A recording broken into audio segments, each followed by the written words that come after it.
balandi ya masolo ya sika lelo toyeli bino lisusu masolo na bino ya sika lokola bomesano masolo ya sika eye na lisolo ya lelo kolobela business na biso ba congolais awa na poto business na biso ba congolais awa na poto vraiment ezali kosimba te toyebi te soki ezali koloko to likambo nini ezali na kati commerce ezali eloko nini commerce ezali lokola mwasi ya ndumba oyo atelemi liboso ya vitrine na ye ou bien atelemi na balabala na ye azali kosala kindumba na ye akopona etadami te akotala yo te mutu azali koya liboso na ye azali na posa ya mbongo na yo azwa po lobi abokola bandeko na ye abokola bana ou bien asala objectif na ye oyo akaneli kosala kindumba wana. Alors tozali komona yango le contraire na ba commerce na biso. Kala tozalaki na kati na Congo okomona un commerçant ou bien une commerçante lokola ba mama na biso papa na biso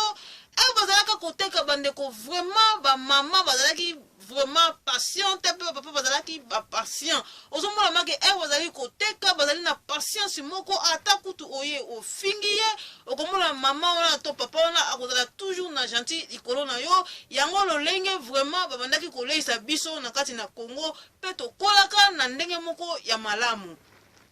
Kasi tozali komona awa na poto vraiment bandeko ezali kosala biso pasi pe tozali komitungisama vraiment pona nini ba business na biso vraiment ezali koumela pete business na biso ezali koumela te pona nini pona kozanga objectif pona kozanga tina cause nini oyo tofungoleli business wana tofungoleli yango pourquoi ofungoleli yango po osala nango nini ofungoli nango po olandaki muninga ofungoli yango po na likambo nini yango omuntu zali kosuka belese na nzela okomona magasin mususu ya Indien afungoli magasin na ye akoumela asali 20 ans même place magasin wana evandaka kasi yo okoyaka ka lobby inane 6 mois okangi magasin okoyoka nini na munoko na yo no Indien wana bazaka bakisi metango mususu pete tango mususu akei Indien wana akeyaka mutu nyoso ezala congolais ezala noir ezala indien ezala mundela koti kuna bazalaka toujours gentil mais oya biso magasin na biso zali komona okoti na kati magasin ya congolais pona kwa kosombeloko okomona kolo magasin avandaki na ye bandaki kosolola na ye na mutu bazokipe okutu te mutu oye na kati ya magasin et pourtant to bazala toyebi ke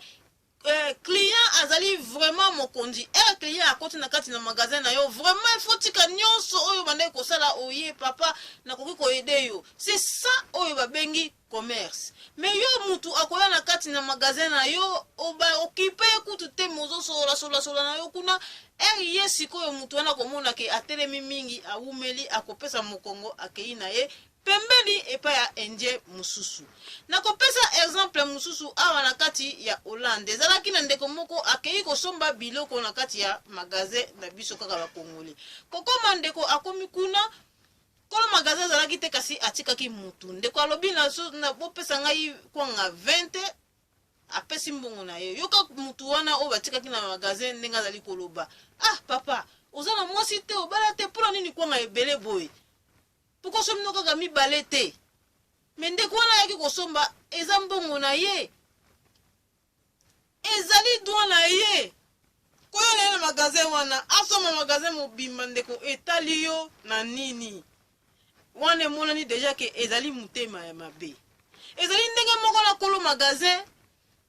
yo ye na kati ya magasin ozotuna eloko mona mukolo magasin kanda lokola mutu na problème na yo et pourtant ta mususu kuto yebi ete okomona kolo magasin akangi elongi kanda asekaka te to yebi te soki ofungoli magasin yango po kaka na fungola lelo lobi ekangama to yebi te. Exemple mususu tokopesa ya salon de coiffure kaka ya biso ba congolais ezalaki na mwana moko akei kokatisa suki moto azali kokata ye suki alobi na ye nini avoya awa il faut osukolaka vraiment bandeko ezali makambo ya soni ezali makambo ya soni to yele loko betela sete vraiment ezali makambo ya soni ndenge na kuti koloba na ebandeli ya masolo na biso commerce ezali lokola mwasi ya ndumba yo otelemi liboso wana ezali kokata suki ya mutu nyonso akoya na lolenge na ye etali yo te kata suki zombongo na yo tika mutu wana sala nzela na ye koma yo komi kotala lisusu na baso ya batu na bani ezaka ke pa na biso moko ba congolais exemple mususu ya ndeko mususu kaka na kati ya salon aena rasta na yo komona congolais azo kata suki azo tuna oh na koyi ko simba est-ce que ça va kisite mais comment ça ndeko wana moko wana kaka oyo wana ya rasta akeini na salon mususu kaka ya ba noir ya bantiye okomona vraiment ovandi wana ba okomona make no e bazo kata ndeko suki okomona make no antiye wana kutu sa atuna sans likambu azui suki akomi kokata ozomona différence exacte oza biso ne surtout ba noir mais vraiment eza na ba noir mususu bakoma musika biso ba congolais toza toujours kozonga sima to lingi kotambola liboso te to yebite yo fungoli magasin na yo est-ce que yo za wana potala état d'âme mbongo ezalaka na état d'âme mbongo oyo tozwaka na mokili awa ezalaka na état d'âme te mbongo ezalaka na kindoki te bandeko ofungoli magasin na yo teki ozwi mbongo nyonso tu okolala ndako okolia yango na droit nyonso po oyibi yango te osali eza likambo mabe te eza likambo ya magasin na yo alors biso na magasin na biso tokoma kotala tiba état d'âme ezali malamu te pe biloko na biso tozali koteka na kati ya magasin okomona bafumbwa bamakayabu banini makayabu musu ekomi makasi bambisa ekomi makasi mais ewumeli na kati ya magasin oza capable pe ya kotika yango bane vandi na ngwana ozali koteka non il faut quoi apprendre que non na ye na fumbwa na ye na pondu esali inane soki pe kosala combien d'années oyo mo otali make non il faut na bwaka eloko oyo po eto aka olambo ngola bandako na biso bandeko ezalaka nango gu ya kini te muta kosa biso te pondu fumbwa otolambaka na poto vraiment ezalaka gu ya kini te ezokutana no kini ezoya na soki na avion soki pe na nzela nini ezowumela eke koma ana kati ya magasin ewumeli koumela wana deja ezali koumela wana yoko ya kotyango na nzungu ekozala malamu te tozwi lisusu banido tozali kosomba banido awa na kati ya magasin na biso ya bakongolais tozali kosomba banido awa na kati ya magasin na biso bakongolais owa nido na ndaku nido otia na kati ya ti ube na kati ya kafe ube eloko nini kaka yokomela na nido mais ozomona biloko moko ya mike mike ya pembe kaboni likolo ya nido non okomela ngo be komokanga mona munoko ezalaka te eloko to umeli il faut kobwaka yango toki kovanda nango tika na kati ya magasin bwaka yango mutu musu akosomba lelo lobi akoya lisusu na magasin na yo te akoya lisusu te po ayebi kino magasin wana batekaka biloko ya malamu te ndenge moko na baproduit topakolaka baproduit tozali kopakola okosomba produit oyo bakomi etelisa yo okoya wana ndako produit etelisaka lisusu te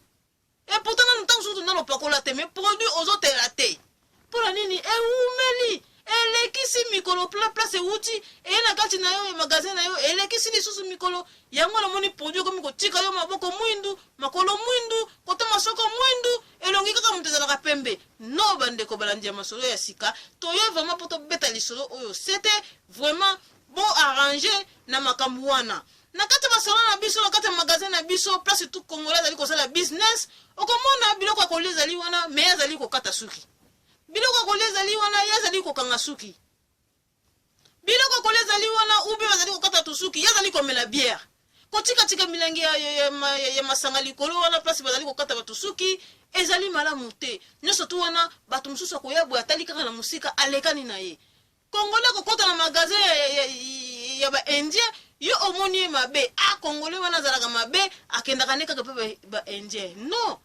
est-ce que tuna ya ndeko mpona nini okotaka na magasin wana asana ba défaut ya makasi koyebisa bino mais soki koyebisa ko mon frère lobi na somoki kwanga epa na yo ezalaki ya kopola okosonisa ye okoyina ye yango na lobi non pour éviter les problèmes mpona koevite problème na ndeko na ngai wana vomena tika kaka eloko yango exemple na kopesa mutu ntango asombi kwanga leta mosu ya 20 euro ana ngo na ndako bamonima 15 kwango be 10 kwanga ezala ngo ya kopola alinga ya bono nakende koyebisa ye nakende koyebisa kolo magasin omona mwasi ya bisi no tika ekobenda problème mais lobi kokendaka no susu na magasin wana te omona mutu wana yaki kosomela bino mbala liboso ayaka lisusu te bokomi kotuna garçon ayaka lisusu te po anini garçon ayebi ke soki ayaki koyebisa likambo wana bolinge boswana akomani kosomba kwanga place mosusu yango to bongisa ba magasin na biso ko sona na kati ya place bovandi te ozali ko sala business non epesa ka pe mala monter na batu oyo alingi aya na kati ya magasin aya ko somba eloko bino ko sona okomona kongola zali ko sona na kati ya magasin azo ganga atako to bazali ko sona te kasi ko sona pamba ka gezali ko gangisa bino e ko kumisa lisusu na bapaya oyo balingaki baya na kati ya magasin na bino bande ko balandi ya masolo ya sika masolo oyo toyaki nango vraiment na mukona lelo vraiment bobongisa po toyebi ete client azali toujours mokondi na sika azali koya esika oyo azali koya kosomba biloko esengeli na ye aya kokuta vraiment eloko oyo ye alingaka ezala batu mususu balingaka na bango makelele te ezala batu mususu balingaka kosona te ezala batu mususu balingaka problème te ezala batu mususu baza vraiment balingaka propre la vie na bango alors akoya esika na yo vraiment ezali na makambo oyo alingaka te akoya ka lisusu te pe bino bozali ko perdre ba client okomona kongolo fungoli magasin 6 mois une année magasin ekangami okomona yango oh non parce que ba congolais to ya mitema mabe non otuna ki ba congolais na mitema mabe pourquoi bazala ka mitema mabe non otuna ki bango te ezali ka mitema mabe te ezali kambu eloko ezali ya yo te ezali ya yo te commerce epesa mela mutu nyonso tu te commerce eza na batu na yango oyo aza commerçant eza makambu na ye ekosengela na ye magasin na ye tambola ebanda 26 ans asimba pe kisi te koyokela mutema mabe te po yo oyebi na yo koyamba batu te oyebi koyamba client te alors kanga magasin na yo tika ba oyo bapesa mela bango ba continuer misala na bango yango masolo toyaki nango vraiment na mukona lelo na kopesa mbote na ngai na mama Chantal Mambo na kati ya Panama ye vraiment mokondi ya bana directrice ya bana ya mvuluzi na kopesa mama yaya kuyalu bakembisa mbote na kati ya Londres na kopesa lisusu Marie-Laure Mwaka vérité choc na kati ya Canada na bosani te colonel Ezaï Sumbu yo vraiment na yebi yo na kati ya Congo vraiment un grand colonel mutomoko kotia tembe azali te na koboka lisusu les deux grands combattants na kati ya Hollande Koko Aluozi na Goliath Black Mumbele bango vraiment basimbi Hollande soko ye na gauche ye na droite okokoka bango te yango wana tokomi na suka botika la malamu au revoir.